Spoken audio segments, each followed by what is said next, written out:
السلام علیکم ورحمۃ اللہ تعالی وبرکاتہ۔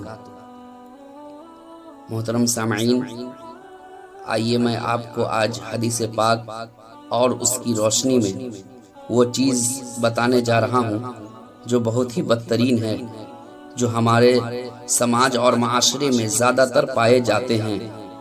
وہ ہے چغلی اور غیبت، جس کو آج کل لوگ گناہ سمجھتے ہی نہیں ہیں۔ بلا خوف و خطر ایک دوسری کی چغلی اور غیبت کیا کرتے ہیں اور سمجھتے ہیں کہ یہ تو چھوٹا موٹا گناہ ہے، لیکن آپ کو معلوم ہونا چاہیے کہ ایک چنگاری پورا کا پورا گھر، پورا کا پورا محلہ جلانے کے لیے کافی ہے۔ ویسا ہی کوئی ایک چھوٹا گناہ بھی پورا کا پورا اعمال کو برباد کرنے کے لیے کافی ہوتا ہے۔ حضرات، ہم اپنی زندگی پر غور کریں تو معلوم ہوگا کہ ہم دن بھر میں کتنی چغلیاں اور ایک دوسرے کی کتنی برائیاں کرتے ہوئے نظر آتے ہیں۔ ہمارے اندر سے ایک دوسرے کی برائیوں پر پردہ ڈالنے کی عادت ہی ختم ہو گئی، جو ایک مومن کامل کی پہچانوں میں سے ایک عظیم پہچان ہے، کیونکہ حدیث پاک کا مفہوم بھی یہی ہے کہ تم کسی کی برائیوں پر پردہ ڈال، اللہ تبارک و تعالیٰ تمہارے گناہوں پر پردہ ڈال دے گا۔ لیکن افسوس، یہ چیز ہمارے اندر سے ختم ہو گئی۔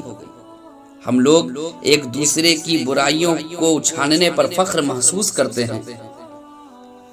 چغلی ہے کیا؟ اس کی مذمت اللہ کے پیارے حبیب صلی اللہ تعالی علیہ وسلم کتنے سخت ترین الفاظ میں کرتے ہیں۔ آئیے سنیے۔ حضرت حذیفہ رضی اللہ تعالیٰ عنہ نے فرمایا کہ میں نے حضور علیہ الصلوۃ والسلام کو فرماتے ہوئے سنا کہ چغل خور جنت میں نہیں جائے گا۔ مسلم شریف اور بخاری شریف کی حدیث پاک ہے۔ اور ایک دوسری حدیث پاک میں حضور علیہ الصلوۃ والسلام نے ارشاد فرمایا کہ بدترین بندہ وہ ہے جو لوگوں میں چغلی کھاتے پھرتے ہیں اور دوستوں کے درمیان جدائی ڈالتے ہیں۔ یہ تو تھی چغلی، جس کے بارے میں آپ نے سنا کہ اللہ کے پیارے حبیب صلی اللہ تعالی وسلم نے کیا فرمایا۔ اب آئیے دیکھیے، غیبت جو ہمارے معاشرہ و سماج میں فخر سے لوگ ایک دوسری کی غیبت کرتے ہوئے نظر آئیں گے، مگر اس پر کچھ بھی ندامت نہیں ہے کہ اور کچھ بھی اس کا ڈر و خوف نہیں ہے کہ اسے مرنے کے بعد اللہ رب العزت کی بارگاہ میں پھر حاضر ہونا ہے۔ آج ہمارا حال تو یہ ہے کہ جہاں پر دو چار لوگ جمع ہیں وہاں پر غیبت شروع ہے۔ دینی اور مذہبی کتاب پڑھیے تو معلوم ہوگا کہ گزشتہ مسلمان جہاں پر دو چار جمع ہوا کرتے تھے وہاں پر اپنے رسول پاک صلی اللہ تعالی علیہ وسلم کی خوبیاں بیان کیا کرتے تھے، اپنے رسول پاک صلی اللہ تعالی علیہ وسلم کا اخلاق کریمانہ بیان کیا کرتے تھے۔ اور ہمارا حال کیا ہے کہ ہم جہاں پر کچھ لوگ جمع ہوتے ہیں وہاں پر ایک دوسرے کی غیبت کرنا شروع کر دیتے ہیں۔ اس لیے تو ہمارے اور گزشتہ مسلمانوں میں اتنا بڑا فرق آ گیا کہ وہ معزز تھے زمانے میں مسلمان ہو کر، ہم خار ہوئے تاریک قرآن ہو کر۔ غیبت ہے کیا؟ اس کے لیے آئیے ایک حدیث پاک سنیے۔ حضرت ابو ہریرہ رضی اللہ تعالیٰ عنہ سے روایت ہے کہ حضور کریم صلی اللہ تعالیٰ علیہ وسلم نے ارشاد فرمایا کہ تمہیں معلوم ہے غیبت کیا چیز ہے؟ تو لوگوں نے عرض کیا اللہ اور اس کا رسول بہتر جانے۔ ارشاد فرمایا غیبت یہ ہے کہ تو اپنے بھائی کے بارے میں ایسی بات کہے جو اسے بری لگے۔ کسی نے عرض کیا یا رسول اللہ علیہ الصلوۃ والسلام، اگر میرے بھائی میں وہ برائی موجود ہو تو کیا اس کو بھی غیبت کہا جائے گا؟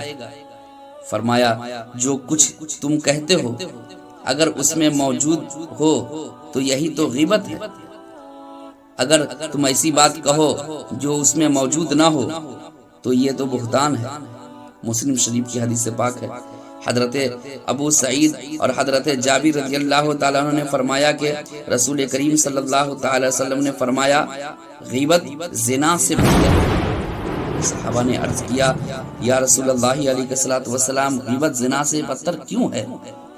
فرمایا آدمی زنا کرتا ہے پھر توبہ کرتا ہے تو اللہ تبارک و تعالی اس کو اپنے فضل سے معاف فرما دیتا، لیکن غیبت کرنے والے کو اللہ تبارک و تعالی معاف نہیں فرماتا جب تک کہ اس کو وہ شخص معاف نہ کر دے جس کی غیبت کی گئی ہے۔ غیبت جسے ہم چھوٹا موٹا گناہ سمجھتے ہیں، دیکھیے کتنی سخت پکڑ ہے کہ جب تک بندہ معاف نہیں کرے گا رب العزت بھی اسے معاف نہیں فرمائے گا۔ ایک حدیث پاک میں رسول کریم صلی اللہ تعالی علیہ وسلم نے ارشاد فرمایا کہ میں نے معراج کی رات میں کچھ لوگوں کو اس حال میں دیکھا کہ وہ جہنم میں اپنے ناخنوں سے اپنے چہرے کو کھرچ کھرچ کر نوچ رہے ہیں۔ میں نے حضرت جبریل علیہ السلام سے پوچھا کہ یہ کون لوگ ہیں؟ تو انہوں نے بتایا کہ یہ وہ لوگ ہیں جو دنیا میں لوگوں کی غیبت اور آبرو ریزی کیا کرتے تھے۔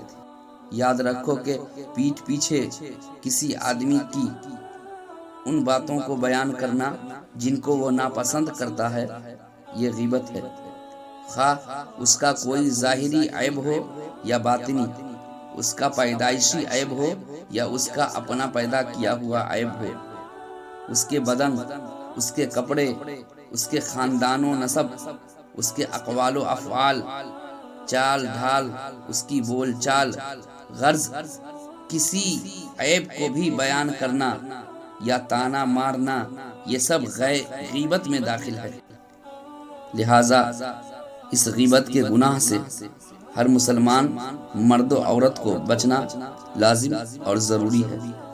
قرآن مجید میں اللہ رب العزت نے ارشاد فرمایا جس کا ترجمہ یہ ہے کہ اور ایک دوسرے کی غیبت نہ کیا کرو۔ تم میں کوئی یہ پسند کرے گا اپنے مرے ہوئے بھائی کا گوشت کھاؤ تو یہ تمہیں گوارا نہ ہوگا۔ مطلب یہ ہے کہ غیبت اس قدر گناہ اور گھناؤنا گناہ ہے کہ جیسے اپنے مردہ بھائی کے گوشت کو کھانا، تو جس طرح تم ہرگز کبھی گوارا نہیں کر سکتے کہ اپنے مرے ہوئے بھائی کی لاش کا گوشت کاٹ کاٹ کر کھاؤ، تو پھر کیسے کسی کی غیبت کر کے اتنا بڑا گناہ اپنے سر پر اٹھا رہے۔